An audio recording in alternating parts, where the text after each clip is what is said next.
Creando Puentes.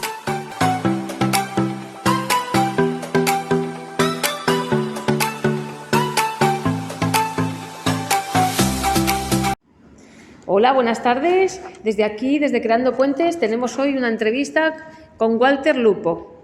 Walter Lupo es especialista en psicología clínica y consultor y facilitador en MDR. Trabaja en el equipo de investigación del Centro Fórum, del PSMAR, en Barcelona, y es supervisor clínico con los terapeutas que participan en diferentes estudios de investigación. Es coautor en diferentes publicaciones sobre el tema. Además, es supervisor en centros sanitarios de rehabilitación, profesor del máster MDR de la Universidad Nacional a Distancia, la UNED, y tutor del Practicum de Facultad de Psicología de la Universidad de Barcelona. Walter nos hablará hoy sobre la depresión y, bueno, es una enfermedad mental, es muy frecuente y la depresión sigue estando muy estigmatizada. De hecho, casi la mitad de los españoles creen que se puede fingir la depresión y 1 de cada 6 la relaciona con una personalidad inestable, mientras el 49% lo achaca a la debilidad del carácter.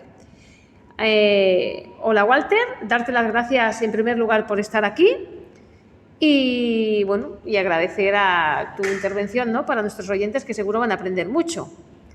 ¿Qué nos puedes contar de tu trabajo y desde cuándo te dedicas a él y dónde podemos encontrarte?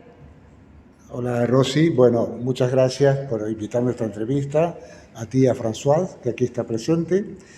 Bueno, como dices en mi presentación, yo soy psicólogo especialista en psicología clínica, trabajo desde los años 80 y he trabajado en distintos ámbitos a nivel de salud mental. Inicié mis prácticas en el Hospital Clínico de Barcelona, después estuve trabajando en el Vallès Oriental, en el Centro de Salud Mental. También trabajo en distintos lugares en una clínica privada.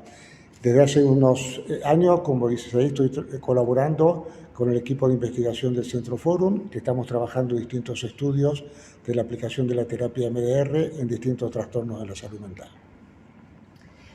Paso la palabra a François.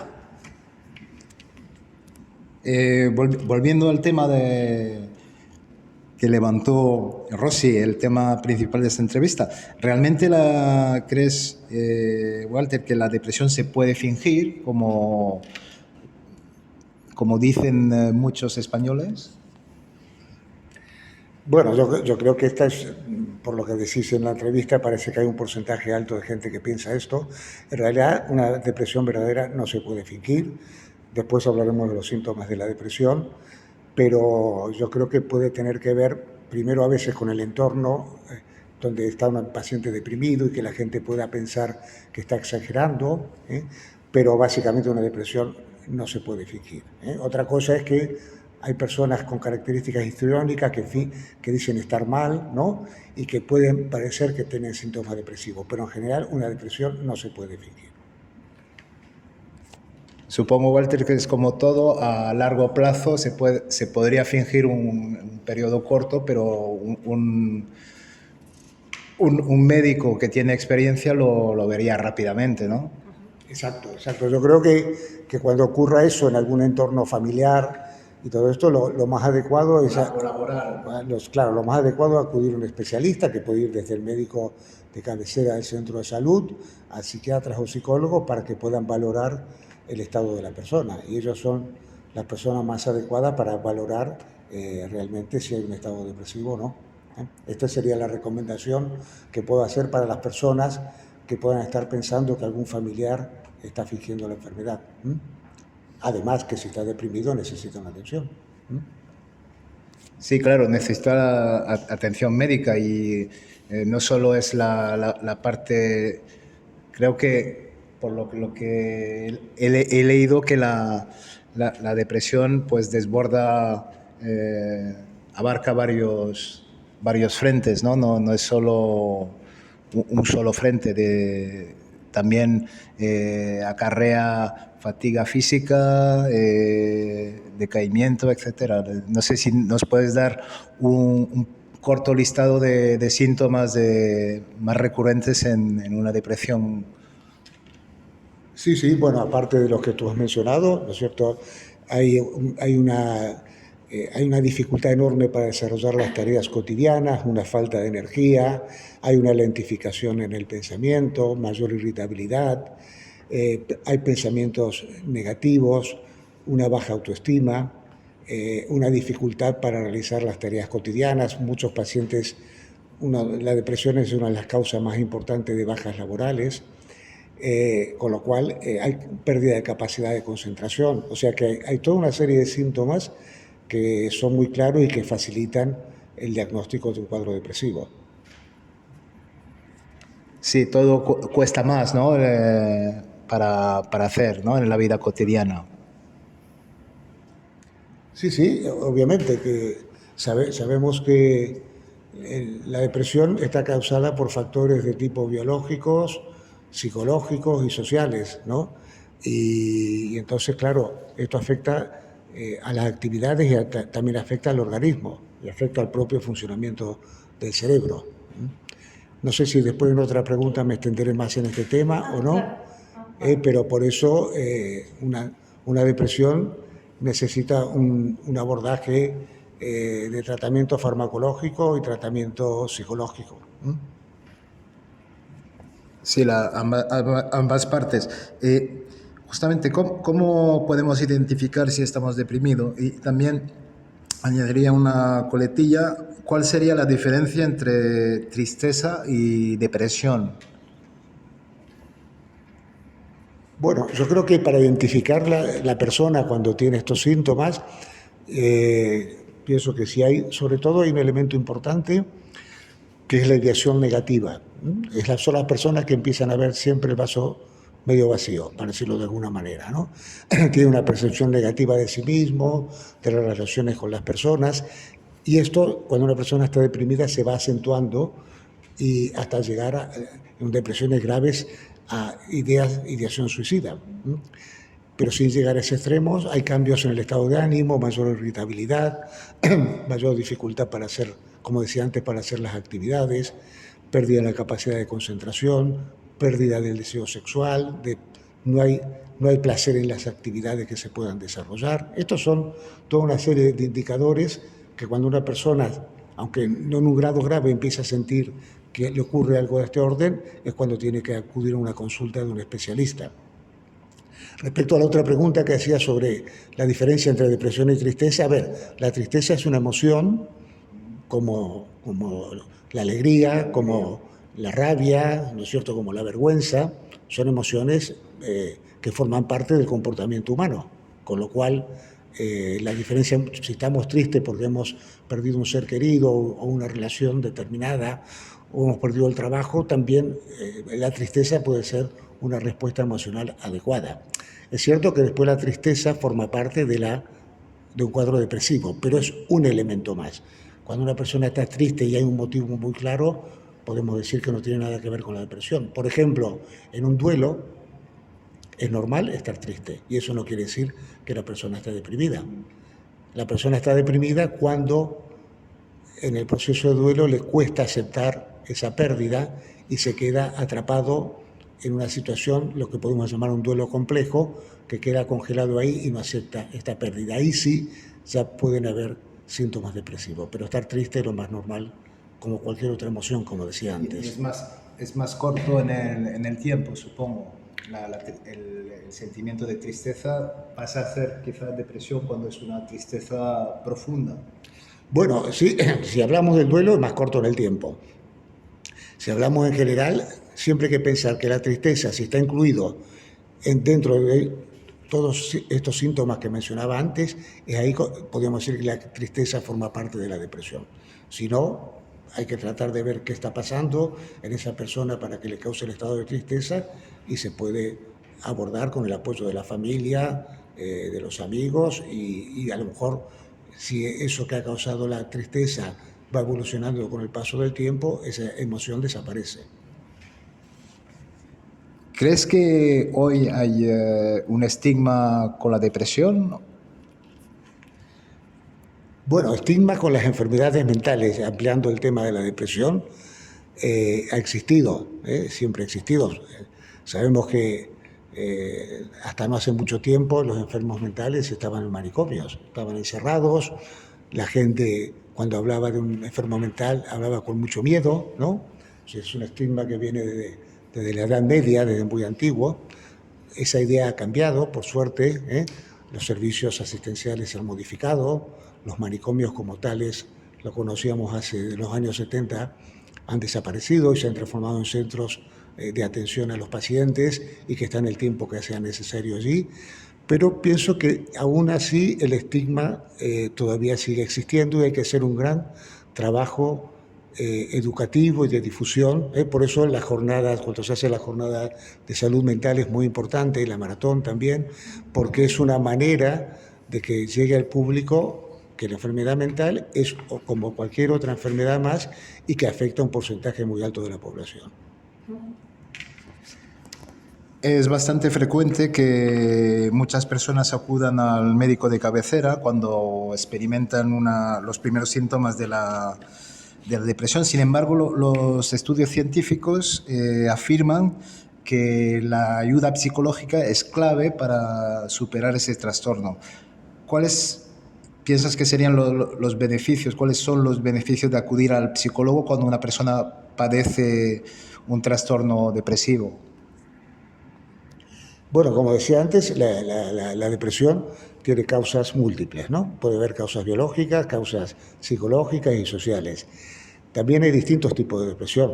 Hay depresiones más graves, depresiones moderadas y depresiones leves. En las depresiones leves, sobre todo, es muy importante la ayuda psicológica y prioritaria, porque puede estar causada por factores que son fácilmente de identificar y entonces se puede ayudar a la persona trabajando con los problemas que tienes, con la percepción que tienes de los problemas, el sistema de creencias que tienes. El psicólogo puede ser de mucha ayuda. Cuando las depresiones son reiteradas, y donde es probable que la causa biológica sea más importante, y llegando a un extremo podríamos decir la depresión que existe en el trastorno bipolar, que sería una depresión grave, ahí ya se requiere la intervención psiquiátrica de tratamiento farmacológico y donde el psicólogo también tiene un papel importante. Pero no solo el psicólogo, también tiene importante las intervenciones, sobre todo en estos casos de trabajadores sociales y del apoyo del entorno para poder ayudar a esa persona que está padeciendo esta enfermedad. Hay que transmitir que la depresión es una enfermedad mental.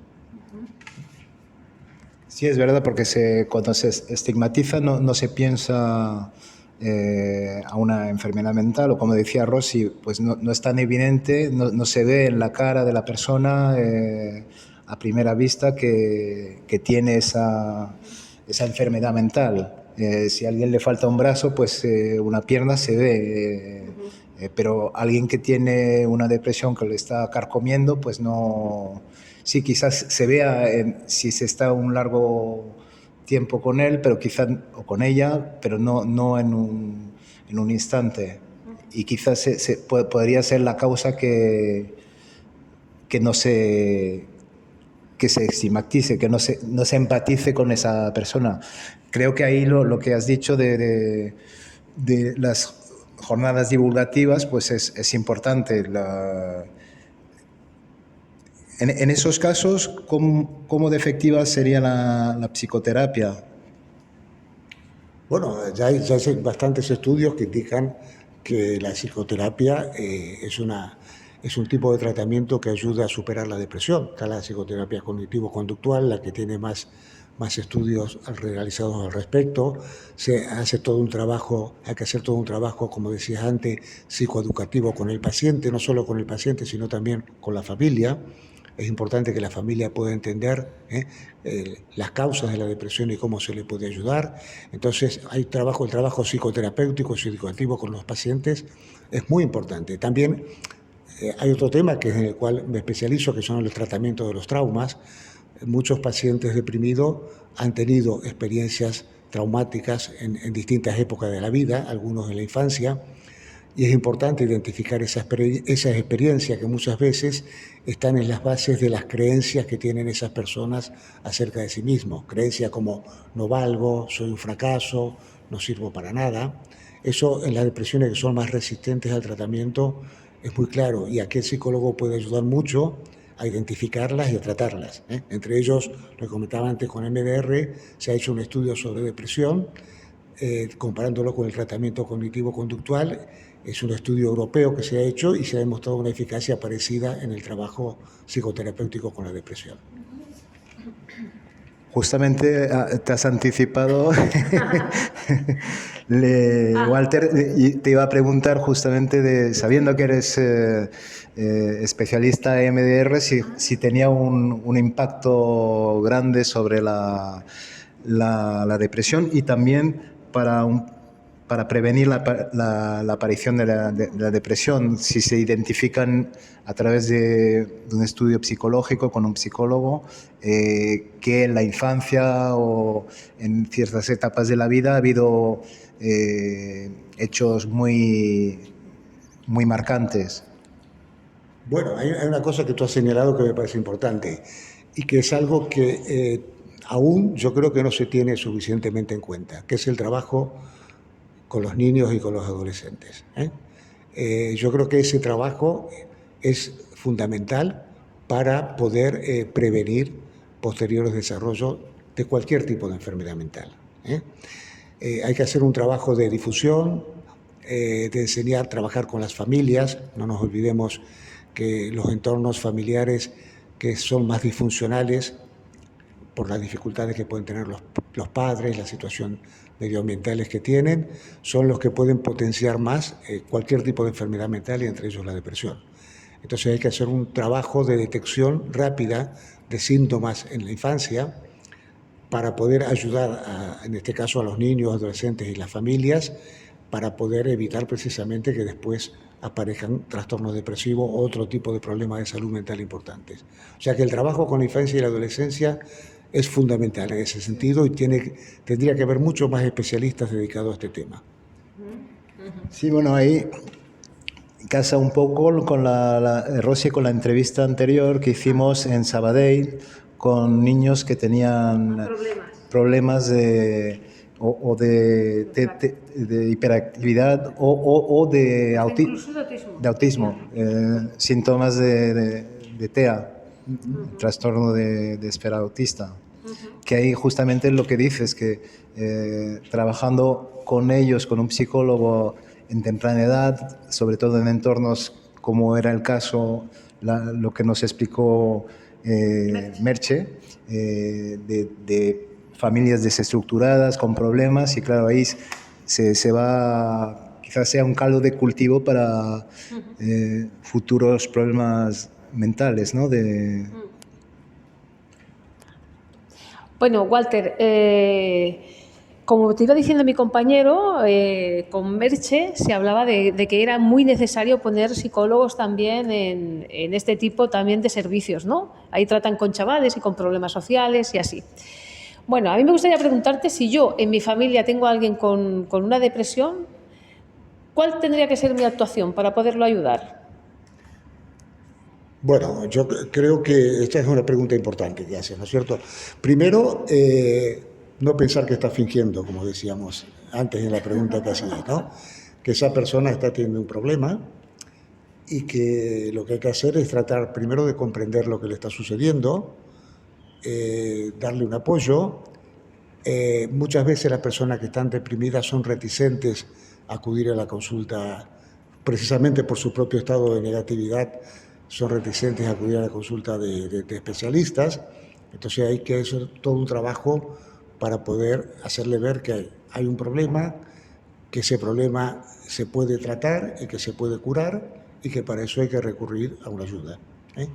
Entonces, los primeros que tienen que darse cuenta, los primeros que se den cuenta de esto, sobre todo, pero sin acusar, porque muchas veces aparece el reproche. Claro, también tenemos que pensar que muchas veces los cuadros depresivos se dan en familias que no funcionan muy bien. Claro. Con lo cual, claro, ahí la propia dinámica familiar no solamente potencia, puede ser causa del estado depresivo, sino que también potencia una dinámica negativa. Pero para los que están escuchando, creo que lo primero es que hay que comprender que esa persona está sufriendo, que ese sufrimiento se puede tratar y que para ello hay que convencerla de que pueda recibir ayuda. Los familiares obviamente pueden ayudándoles, dándole cariños y apoyo, pero sobre todo también ser firmes en el sentido de que tienen que recurrir a una ayuda. Esto es fundamental. A mí me gustaría preguntarte también, ¿quién pide más ayuda, los hombres o las mujeres cuando tienen depresión?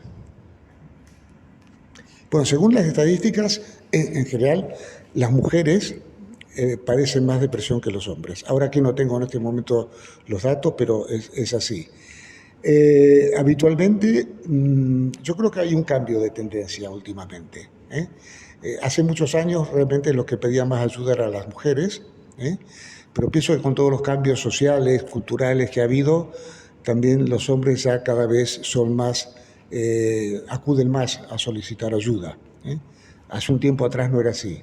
Entonces, de cualquier manera, siempre, en general, al hombre le cuesta un poco más solicitar ayuda, pero en general, por lo menos en mi experiencia y aparte de los datos, la tendencia va cambiando y tanto los hombres como las mujeres están pidiendo ayuda cuando están en una... Yo diría que no sé si en un número similar, pero que se aproxima mucho más ahora que hace unos años atrás. ¿Y la depresión se cura? Bueno, depende de qué depresión. Podríamos decir, por ejemplo, un paciente que tiene un trastorno bipolar, como sabéis, el trastorno bipolar es un cuadro que oscila con estados depresivos, estados que se llaman de hipomanía, de excitación y maníacos.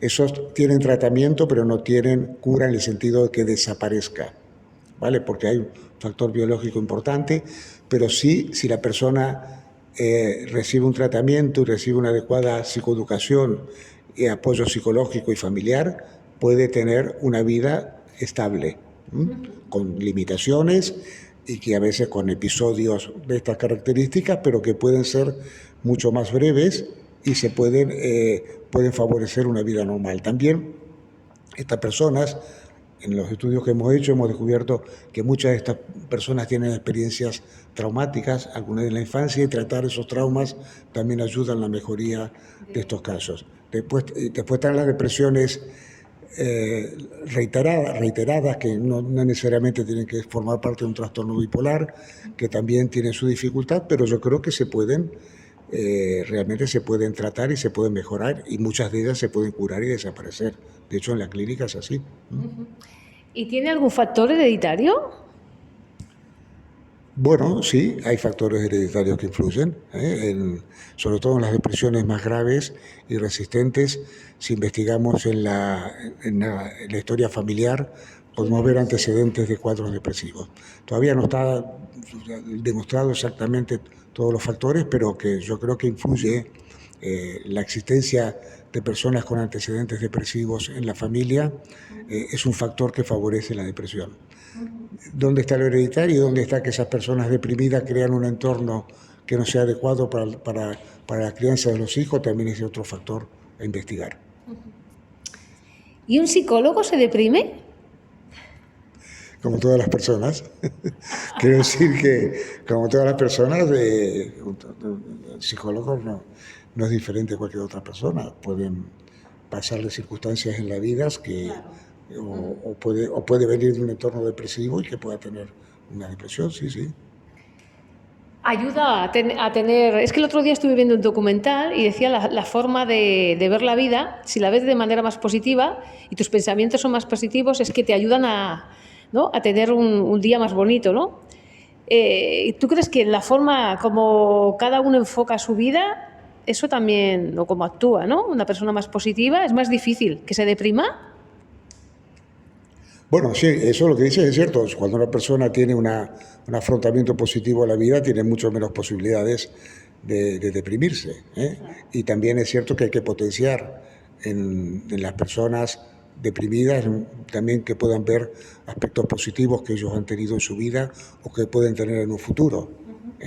Todo lo que favorezca una visión, podríamos decir, positiva. También es muy importante el tema de los hábitos de las personas. Por ejemplo, las personas que se alimentan bien, que duermen bien, que hacen deporte, o sea, tienen muchas menos posibilidades de contraer un cuadro depresivo. Entonces, lo positivo es importante. Ahora, lo que hay que tener presente es que cuando una persona está con una depresión importante, en una fase muy negativa, plantearle lo positivo es muy difícil que lo puedan percibir, sobre todo en depresiones más graves. De cualquier manera, siempre hay que intentar buscar este aspecto, que pueda haber elementos positivos en la vida del paciente que pueda recuperar en algún momento determinado. Pero solo fortaleciendo lo positivo no se cura una depresión. Bueno, yo no tengo muchas más preguntas. No sé si François quiere preguntar. Sí, bueno, lo que acabas de decir me ha hecho recordar la canción esta de los Rolling Stones, el Paint It Black, píntalo de negro, ¿no? Una persona que está en una fase muy depresiva ve todo con un prisma negro, no es lo contrario de ver todo así color de rosa, ¿no? Sí, tienes toda la razón. Es realmente la visión negativa, la baja autoestima y la percepción de que no hay salida en la vida, no hay futuro. Por eso el riesgo de suicidio en pacientes con mucho tiempo de depresión es alto, porque cuando no se ve salida a la vida puede ocurrir esto, ¿no? De que la persona decida poner fin a su vida. Pero bueno, como siempre hay que tratar de fortalecer lo otro, ¿no? De poder hacerle ver que se pueden curar, que se pueden tratar, de que esa visión negativa no es como es la vida, sino la percepción que ellos tienen de la vida. Esto es muy importante, que se den cuenta que cuando pase esto podrán tener una visión diferente, y ahí sí hay que insistirle tanto al paciente como a la familia, que esto es muy importante, que esa visión negativa forma parte de la enfermedad. Sí, que no es parte del comportamiento, pero es parte de la enfermedad, que se puede cambiar el chip, ¿no? A otro, que no es únicamente, también se puede no ser nihilista, ¿no? Tener esperanza en la vida, no tirarse de un acantilado, esas cosas, ¿no? De no llegar a esos extremos. Sí, bueno, por eso lo que decías, si logramos empezar a transformar el sistema de creencias que tiene la persona, tratar de ver de dónde viene todo esto es muy importante, que mantengan la adherencia al tratamiento farmacológico que ayuda a cambios positivos en el cerebro para poder mejorar su estado de ánimo. Sumando todo esto, realmente es posible producir un cambio, ¿no? En la tendencia negativa que tiene esa persona en la vida.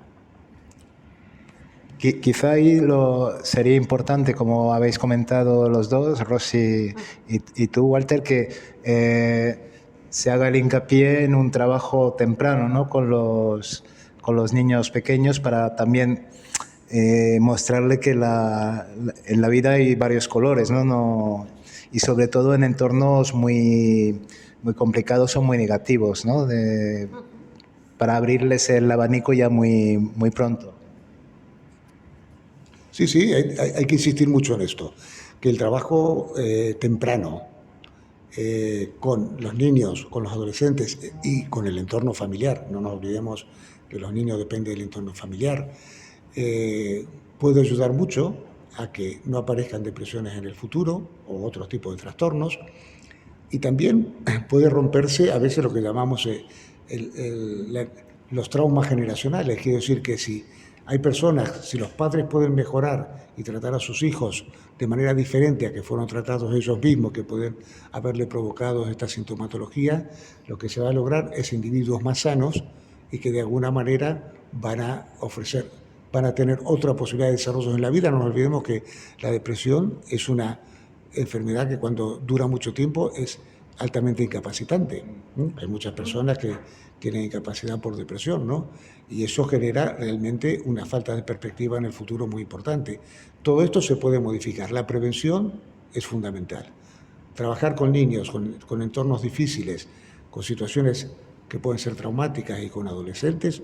Por ejemplo, sabemos que ha habido un aumento, ¿no es cierto?, de los intentos de suicidio en población adolescente. El efecto COVID también aquí puede estar influyendo, ¿no es cierto? Entonces, todo lo que sea un abordaje de esta población junto con el entorno, es básico para la salud futura de esos niños y de esos adolescentes. Para que no repliquen lo que han Claro, hecho claro, los porque padres. tú piensas que nosotros incorporamos los modelos que hemos aprendido del entorno, tanto familiar como social. Si esos modelos se van modificando, obviamente que eso que los niños van incorporando como una forma que ellos tienen de pensar acerca de sí mismos, de su relación con el mundo, va a variar. Por eso el trabajo, por ejemplo, preventivo en las escuelas también es muy importante, ¿eh? Que se haga un trabajo de ayudar a los niños a afrontar las situaciones de otra manera. Por ejemplo, vemos el problema del bullying. El bullying, cuando exploramos en pacientes adultos, muchas de estas personas han sufrido bullying en su adolescencia, en su infancia. Y esto afecta a la percepción que tienen de sí mismos. O sea que muchas veces ahora que están muy de moda los encuentros a través de las redes de los compañeros del colegio, de la educación básica, el bachillerato, claro, cuando yo volví a encontrarme con esta gente, realmente sentí que me volvieron a tratar como en aquella época y que eso tuvo un efecto absolutamente negativo para él. Así que bueno, por eso digo, el trabajo, por ejemplo, de detección de este tipo de situaciones de riesgo en la infancia y la adolescencia es clave y en la escuela es un lugar importante. Sí, además creo que para el nivel institucional se ahorraría mucho dinero si se trabajara desde la infancia, porque ya no tendríamos una rémora que se va cada vez lastrando más y más. Ahí quizás cuando no se ha podido trabajar bien temprano, el tratamientos innovantes como el EMDR tenga un muy buen impacto, ¿no? A ver, Sí, cuando no se ha podido tratar pronto en la infancia, si un paciente que sufre depresión viene a una de tus consultas, el tratamiento con MDR tiene un impacto rápido, ¿no? Y bastante efectivo. bueno, en este caso yo diría que sería un aspecto más a tratar, ¿no? El tratamiento con MDR, sí, habitualmente identificamos cuáles son los problemas que han causado los síntomas de los pacientes, cuáles son las experiencias que pueden haber contribuido negativas, que pueden haber contribuido a eso, qué recursos tienen las personas para poder afrontarlo. Entonces, en muchos casos sí que hay experiencias traumáticas del pasado que están influyendo y trabajar esas experiencias del pasado pueden ayudar a mejorar muchos de los síntomas del presente. Pero insisto que el tratamiento tiene que ser más amplio. Bueno, yo para ir despidiendo ya, darte las gracias por estar aquí con nosotros y me gustaría que les dieras un consejo a la gente que nos escuche, lo que tú quieras, como psicólogo. Bueno, yo quiero un consejo, a ver, ahora, yo creo que un consejo sería esto, de que para el caso de lo que estamos hablando, que es la depresión, y yo diría las enfermedades mentales en general, hay que ser conscientes de que es un problema y que la mejor manera de tratar a estas personas del entorno o las que sean es ayudarlas, comprenderlas, darles apoyo y hacer que reciban la mejor atención posible. Este mensaje se lo dirijo precisamente a las familias, ¿no? Y al entorno en donde viven estas personas. Yo creo que el apoyo social, y tú, Rosy, lo conoces bien esto, ¿no? El apoyo del entorno social es fundamental para que las personas se puedan sentir comprendidas, ¿eh? Porque, como hablábamos al principio, el estigma todavía sigue estando ahí, y si tú estás herido y encima te pegan en la herida, esa herida no se cura. Bueno, yo ya me despido, darte las gracias, Walter. Para mí es un placer siempre tenerte con nosotros y le doy la palabra para que se despida, François. Pues yo también le agradezco a Walter esta entrevista que me ha parecido muy interesante y con muy buenos consejos de no tomar la depresión a la ligera y creerse al depresivo, que si lo verbaliza es que está pidiendo ayuda. Entonces el entorno ahí lo tiene que escuchar. Y os doy cita para la próxima entrevista, la próxima semana. Adiós a todos. Adiós. Adiós y gracias por vuestra invitación. Vamos a ver. No nos hemos pasado.